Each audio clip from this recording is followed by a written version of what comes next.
జయశంకర్ భూపాలపల్లి జిల్లా ఉపాధ్యాయులు లేనటువంటి పాఠశాలలో త్వరితగతిన ఉపాధ్యాయులు నియమించి విద్యార్థుల భవిష్యత్తును కాపాడాలంటూ ప్రభుత్వాన్ని డెమోక్రటిక్ టీచర్స్ ఫెడరేషన్ జిల్లా ప్రధాన కార్యదర్శి ఏ తిరుపతి డిమాండ్ చేశారు. ప్రభుత్వం బదిలీలు ప్రమోషన్ల ప్రక్రియ చేపట్టి పూర్తి చేసినప్పటికీ వివిధ సమస్యలు తలెత్తుతున్నాయంటున్నారు. అధికారులు వెంటనే సమస్యలు పరిష్కరించాలని కోరుతున్నారు. పాఠశాలల ఫంక్షన్ చొరవను చూపి విద్యార్థులకు ఎలాంటి ఇబ్బందులు లేకుండా సౌకర్యాలు పూర్తి చేయాలని ఆయన సూచించారు. నా పేరు ఏ తిరుపతి. నేను డెమోక్రటిక్ టీచర్స్ ఫెడరేషన్ జిల్లా ప్రధాన కార్యదర్శిగా, జయశంకర్ జిల్లా ప్రధాన కార్యదర్శిగా వ్యవహరిస్తున్నా. మిత్రులందరికీ తెలియజేసేటువంటి విషయం ఏమిటంటే, ఈరోజు ప్రభుత్వము బదిలీలు ప్రమోషన్ల ప్రక్రియ చేపట్టి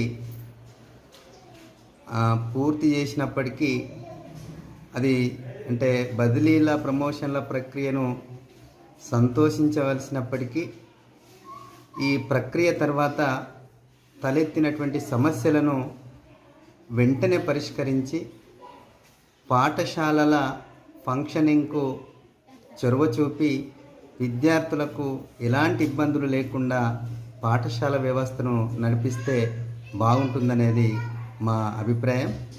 ఎందుకంటే ఈ ప్రక్రియ పూర్తయిన తర్వాత అనేక పాఠశాలల్లో, కొన్ని పాఠశాలల్లోనైతే టీచర్స్ లేక, కొన్ని పాఠశాలల్లోనైతే బదిలీ అయి వాళ్ళు ఎక్కడికైతే అలాట్ అయినరో ఆ పాఠశాలలకు పోకుండా కొంతమంది ఉన్నట్టయితే, కొంతమంది విద్యార్థులు ఎక్కువ ఉండి బదిలీ మీద వేరే పాఠశాలకు అలాట్ అయిన సందర్భంలో ఇక్కడి విద్యార్థులకు చాలా ఇబ్బందులు ఎదురవుతున్నటువంటి సందర్భాలు జిల్లాలో అనేక మండలాల్లో జరుగుతున్నటువంటి పరిస్థితి, ఇబ్బంది పడుతున్నటువంటి పరిస్థితి.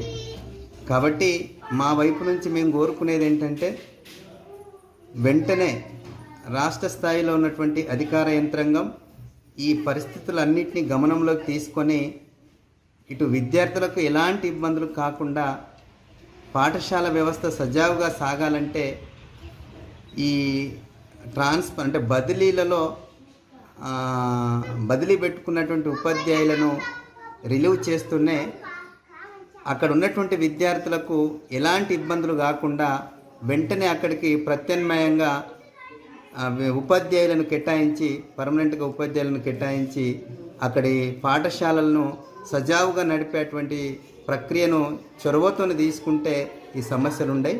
కాబట్టి కొన్ని పాఠశాలల్లో ఇప్పుడు టీచర్స్ లేక, బదిలీపై వెళ్ళిన తర్వాత అక్కడ టీచర్స్ లేక కూడా విద్యార్థులు చాలా ఇబ్బందులు పడుతున్నారు.